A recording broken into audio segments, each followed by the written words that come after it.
Europolmer, pôle de recherche d'excellence, regroupe 15 organismes bretons de haut niveau et met l'accent sur l'interdisciplinarité et la recherche sur des thèmes émergents.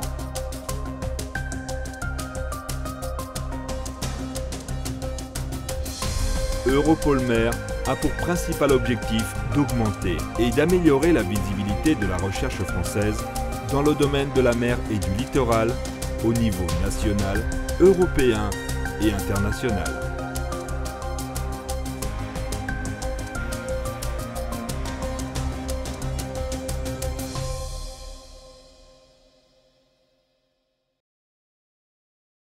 À des centaines, voire des milliers de kilomètres sous la surface des océans, les grands fonds océaniques sont animés par de nombreux processus géologiques actifs.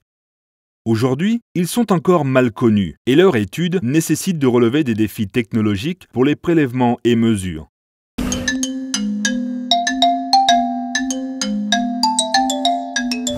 Les connaissances actuelles montrent pourtant un potentiel en termes de biodiversité et de ressources énergétiques, minérales ou microbiologiques.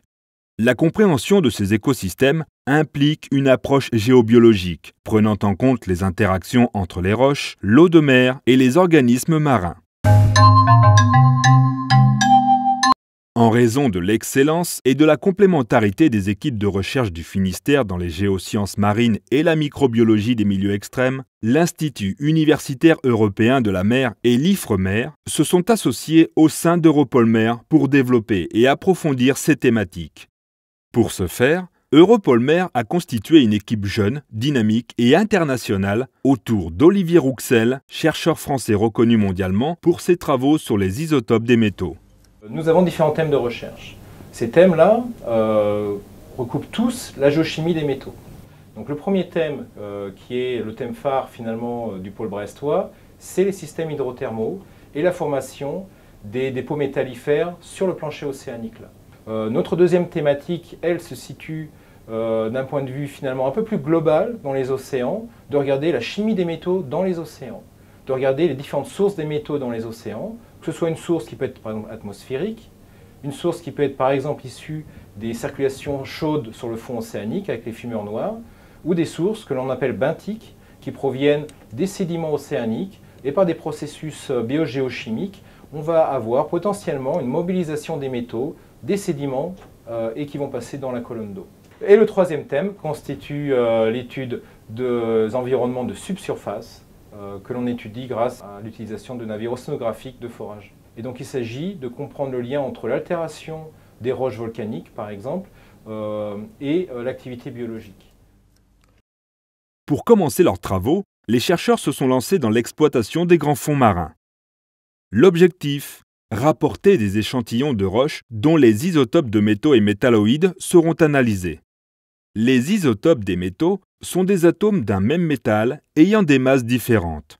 Leur étude nous renseigne sur la provenance, l'âge et la formation des roches qui les renferment. Les échantillons sont prélevés sur les flancs des volcans sous-marins, les longs des dorsales océaniques et sur les plaines abyssales entre 1000 et 4000 mètres de profondeur. Donc moi je travaille sur les encroûtements de fer manganèse et les nodules polymétalliques, donc qui sont des dépôts métallifères océaniques, et je m'intéresse plus précisément au nickel, également à d'autres métaux donc comme le fer, le zinc et le cuivre. Et donc j'essaye de comprendre les enrichissements des métaux dans ces dépôts. Donc le nickel a 5 isotopes. Et donc justement l'intérêt de ces systèmes d'isotopes, c'est qu'on va pouvoir mesurer des rapports isotopiques et on va pouvoir ensuite quantifier les variations dans ces rapports isotopiques entre les différentes roches. Et donc ces encroûtements, ils ont une vitesse de formation qui est très lente, donc de 1 à 6 mm par an, ce qui fait que c'est une des raisons pour lesquelles ils sont enrichis en métaux, parce qu'ils ont un taux de précipitation très lent, et donc ils peuvent enregistrer des âges allant jusqu'à 80 millions d'années. Au cours des âges, la Terre a accumulé des dépôts sédimentaires qui nous renseignent aujourd'hui sur les différentes étapes qu'elle a traversées. Stéphane Lalonde, post-doctorant canadien, s'est penché sur les dépôts des grandes profondeurs des océans anciens. Du fait de la tectonique des plaques, ces dépôts sont maintenant préservés à terre. Ils sont devenus une archive de l'évolution climatique et représentent 95% de nos ressources en fer actuelles servant à faire l'acier. Au sein de ces couches de fer d'environ 2 milliards d'années sont présents des isotopes de germanium, traceurs de la température des océans. Germanium, il est important spécifiquement parce que ses sources sont presque uniquement hydrothermales. Mais dans l'eau qui vient des continents, on trouve très peu de germanium.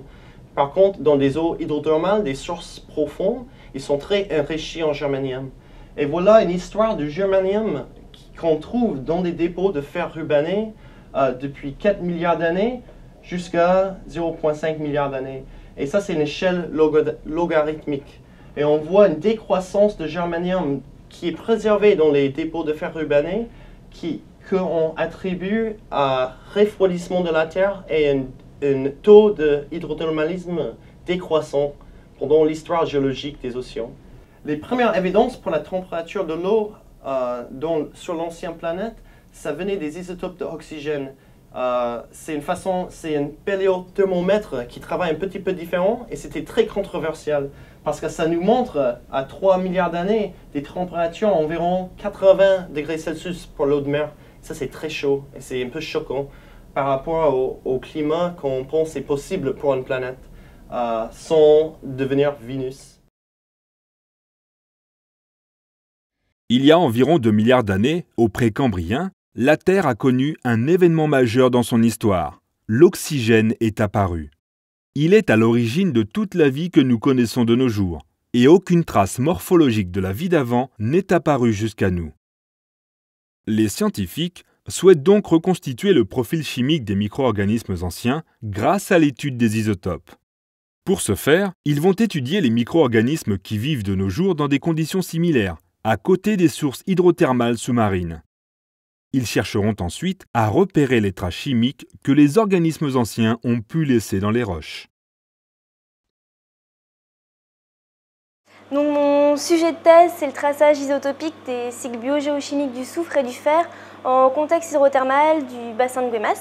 Donc le bassin de Güemes, c'est un bassin qui se trouve dans le golfe de Californie, au niveau de la côte ouest du Mexique. Et la particularité de ce bassin, c'est qu'il possède une épaisse couche sédimentaire entre 400 et 500 mètres. Et donc dans ces sédiments, ils sont percolés à certains endroits par des fluides hydrothermaux. Donc ce sont des fluides très très chauds qui ont une composition différente de l'eau de mer. Et dans ces sédiments et ces structures hydrothermales, on a une population et des communautés microbiennes très très variées qui y vivent. Et non, mon sujet, c'est de voir comment ces micro-organismes jouent sur le cycle du soufre et le cycle du fer. Ces projets ont été possibles par la mise à disposition sur le site de Brest de matériel de pointe unique en France. Grâce à Europolmer, l'équipe d'Olivier Rouxel a pu travailler sur un spectromètre de masse de dernière génération, Neptune. Cet appareil a permis de réaliser des expériences à la limite technologique de ce qui est actuellement possible. This way we can measure pure molybdenum solutions, we can measure pure iron solutions, we can measure pure copper solutions or any other element like zinc or nickel or germanium, and this lab is pretty much dedicated to this kind of work. So then we have our pure solution, we evaporate it once again over there on the hot plate, and then we prepare it for measurements in the Neptune. The Neptune is a very sophisticated machine. It's a mass spectrometer with multi-collectors, which means we can collect, we can detect different masses at the same time. And then we take these results and we compile them in the office, we sit in front of a computer and we try and we start to make sense of these numbers. Les aspects novateurs de ces travaux sur les grands fonds océaniques résident dans l'approche multidisciplinaire et temporelle envisagée. L'approche géobiologique de ces milieux extrêmes fédère au sein d'Europolmer un potentiel de disciplines uniques. L'approche temporelle est un thème émergent impliquant l'installation d'observatoires fonds de mer permanents. Ces observatoires permettront de comprendre les interactions et les processus géologiques actifs qui sont à l'origine de ces milieux. Ces deux approches sont des défis scientifiques et technologiques de la prochaine décennie, en raison des conditions extrêmes et des difficultés d'accès de ces milieux. Les équipes pluridisciplinaires de ce projet sont particulièrement bien placées pour relever ces défis.